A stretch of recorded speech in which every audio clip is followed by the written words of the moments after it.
جو تقریب حضور سے صحابہ سے ثابت ہے ضرور کرو ضرور کرو ضرور کرو. عضوا علیہا بالنواجذ، اپنے دانتوں سے پکڑ لو اس کو. اور جو تقریب ثابت نہیں حضور سے اور صحابہ سے، یقیناً یہ کہیں باہر سے آئی ہے. یا تو ہمارا خاندانی ہم پس منظر جو ہے، اکثر تو ہندوؤں سے مسلمان ہوئے، وہ سادات ہوں، صدیقی ہوں، فاروقی ہوں، عثمانی ہوں، وہی ہیں جو باہر سے آئے تھے. باقی تو اکثریت یہیں سے، وہ اپنا ہندوانہ پس منظر لے کر آئے. تو جس کا ثبوت صحابہ کے دور میں نہیں، وہ یقیناً باہر سے آئی ہوئی چیز ہے. اس میں پھر سادگی نہیں، اس میں کمی نہیں، جڑ سے کاٹو اس کو. اس بنیاد پر ہم نے 5 فیصلے کیے، ذرا سن لیجئے آپ بھی، اگر آپ کوئی سوشل ورک کرنا چاہیں اس کو عام کریں. نمبر 1، نکاح مسجد میں. حدیث موجود ہے، ترمذی شریف کی روایت، اعلنوا ھذا النکاح واجعلوہ فی المساجد. نکاح کا اعلان عام کیا کرو، مسجدوں میں منعقد کیا کرو. میں حیران ہوتا ہوں کیوں نہیں علماء کرام نے اس کی طرف توجہ دلائی. حدیث ہے. ہاں میں مانتا ہوں ان کا کہنا یہ ہے کہ یہ یہاں جو امر ہے کہ مسجد میں منعقد کرو، یہ امر وجوب کے لیے نہیں ہے، استحباب کے لیے. مستحب ہے یہ کہ مسجد میں. تو بھائی مستحب کیوں چھوڑ رہے ہو؟ وہ اس لیے چھوڑنا پڑتا ہے، مولوی بیچارے کی حیثیت ہے ہی نہیں معاشرے میں کہ وہ کہے جناب یہاں آئیے میرے پاس، میں نہیں آؤں گا آپ کے گھر نکاح پڑھانے کے لیے. وہ اپنا رجسٹر بغل میں دبائے بیٹھا سوکھتا رہتا ہے. وہ تو آنی تھی بارات عصر کے وقت، مغرب بھی جا رہی، آئی ہی نہیں، وہ بیٹھا قریب. پہلے 20-30 روپے ملتے تھے، اب 200 300 400 ملتے ہیں. اور کیا ہے؟ میں نے انہیں یاد دلایا، دیکھو شرم کرو. عیسائیوں نے آج تک اپنے چرچ کی اور اپنے پادری کی عزت یہ رکھی ہے کہ شہزادے اور شہزادی کی شادی ہوگی وہ بھی پادری چرچ میں آئیں گے. شہزادے کی شادی ہو رہی ہے تو جو ان کی پارلیمنٹ کے ساتھ ہے چرچ، وہاں شادی ہو. وہاں پردہ نہیں ہے، لڑکا لڑکی دونوں آمنے سامنے کھڑے ہو کر قول و قرار کریں گے. ہمارے ہاں پردہ ہے، تو اس لیے لڑکی کے گھر بھی جائیں گے تو لڑکی تو محفل میں نہیں آئے گی. لڑکی کا ایک وکیل ہوگا، وہ وکیل اجازت لے کر آئے گا، 2 اس کے گواہ ہوں گے، اس کے سامنے اجازت لی گئی، پھر وہ نکاح خواہ کو اجازت دیں گے، وہ نکاح پڑھا دیں گے. پہلی بات یہ ہو گئی کہ نکاح مسجد. نمبر 2، نکاح کے موقع پر کوئی دعوت طعام نہیں، کوئی ثابت نہیں. دعوت طعام صرف ایک ہے، وہ ولیمہ ہے. اور اس قدر معقول بات ہے، سب باپ اپنے سینوں پر ہاتھ رکھ کر سوچیں اور میری بات سنیں. کیا بیٹی کو گھر سے رخصت کرنے کا وقت جو ہے وہ خوشی کا وقت ہوتا ہے؟ جب بیٹی گھر سے جا رہی ہو، کوئی جانور بھی آپ قربانی کے لیے، کوئی مینڈھا کو بکرا لے آئیں 8-10 دن پہلے اور بچے مانوس ہو جائیں، تو وہ جب آپ ذبح کرتے ہیں تو پچھاڑے کھاتے ہیں کہ نہیں بچے؟ اور یہ لخت جگر ہے، نور چشم ہے، 18 20 22 برس گھر میں رہی ہے، وہ جا رہی ہے. خوشی نہیں ہے وہاں، صرف یہ ہوتا ہے اے سائی آف ریلیف کہ ایک ذمہ داری کا بوجھ تھا، اللہ نے آج پورا کرا دیا، اتروا دیا بوجھ. پھر بھی اندیشہ ہوتا ہے، پتہ نہیں مزاج ملے نہ ملے، نئے ماحول میں جا رہی ہے، وہاں جا کر ایڈجسٹ ہو یا نہ ہو، اندیشے پھر بھی ہوتے ہیں. تو ان سے مرغ پلاؤ کھانا اور متنجن کھانا کوئی معقول بات نہیں. معقول بات کیا ہے؟ لڑکا، اس کا گھر آباد ہوا ہے، وہ ولیمہ کرے، اس پر باقاعدہ احادیث اولبوا ولو بشاۃ، ولیمہ ضرور کرو چاہے ایک ہی بکری ہو تمہارے پاس، ذبح کرو، کاٹو، کھلاؤ گوشت اپنے دوستوں کو، احباب کو.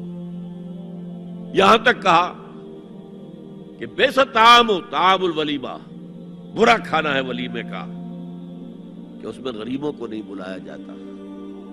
ظاہر بات ہے مسلی کھلانے کے لیے تو ولیمہ نہیں ہوتا، اپنے احباب کو، دوستوں کو بلایا جاتا.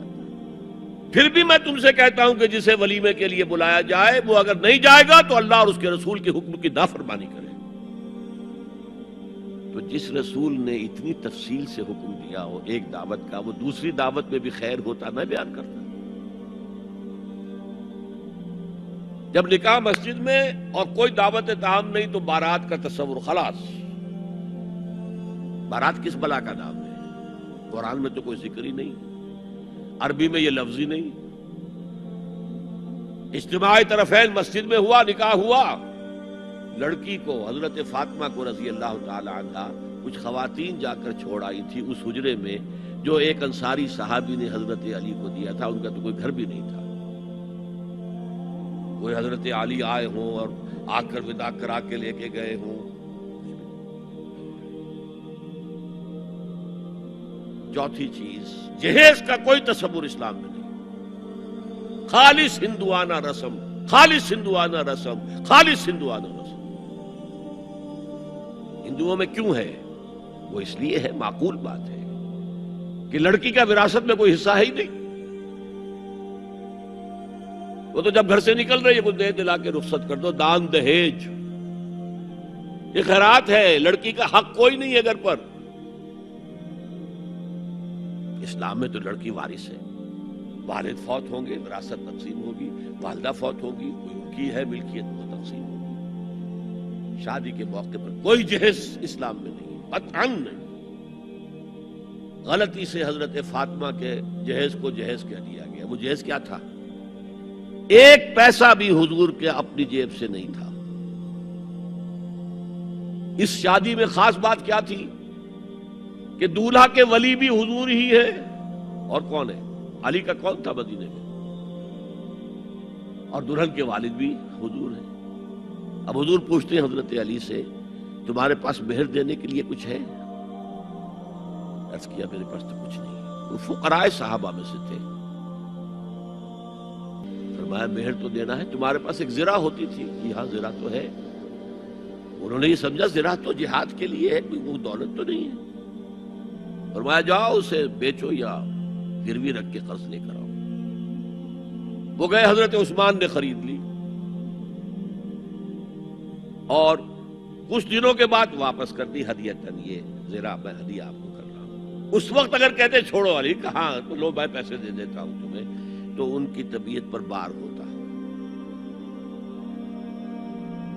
اس پیسے سے حضور نے کچھ پیسے گھر بھیجے اندر، دلہن کو ذرا تیار کر دو.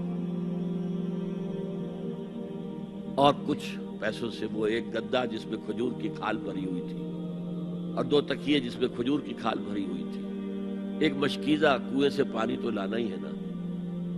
ایک چکی، جو ہو یا گیہوں ہو پیسنا تو ہے نا. کوئی 1-2 برتن اور. اللہ اللہ خیر صلی اللہ. یہ تھا جسے جہیز کہتے ہیں، جس میں ایک پیسہ بھی حضور کا شامل نہیں ہے. وہ حضرت فاطمہ کا مہر تھا جسے بنایا گیا. ورنہ مدینے ہی میں دوسری آپ کی صاحبزادی کا نکاح حضرت عثمان سے بھی ہوا. کہیں ذکر ہے جہیز کا؟ حضرت عثمان کا گھر بھرا ہوا، ہر چیزیں موجود، جہیز کا تذکرہ نہیں.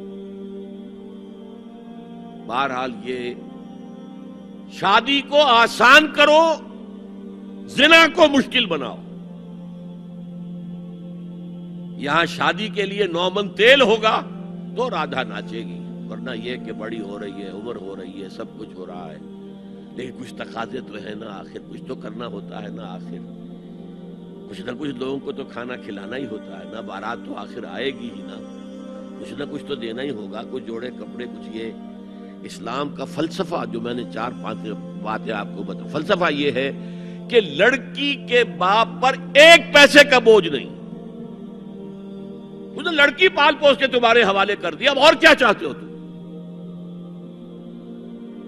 سارا مرد آزماں، مرد آفرین. مرد کو چیلنج دیا ہے، تم مرد ہو، مہر تم دو گے. اور سب سے بڑھ کر کیا ہو رہا ہے آج کل بھی ہوتا ہے، وہ ہمارے ایک کچھ کام ہوتے ہیں اسلامی، وہ بھی ہے کچھ وہی ہندوانہ پس منظر. نکاح کی محفل میں چھوارے کون لے کے آتا ہے؟ جی لڑکے والے. اور پلاؤ کن سے کھاتے ہیں؟ بھائی جس کو تمہیں مرغ پلاؤ کھلا رہا ہے وہ چھوارے نہیں بانٹ سکتا تھا. یہ ہے اسلام اور غیر اسلام کا امتزاج. چھوارے لڑکے والے لے کر آئیں گے. اور پھر دعوت اڑائیں گے لڑکی والوں کی طرف سے۔ دین کی بات پھیلانا صدقہ جاریہ ہے۔ ثواب کی نیت سے ویڈیو کو شیئر ضرور کیجیے۔ جزاک اللہ۔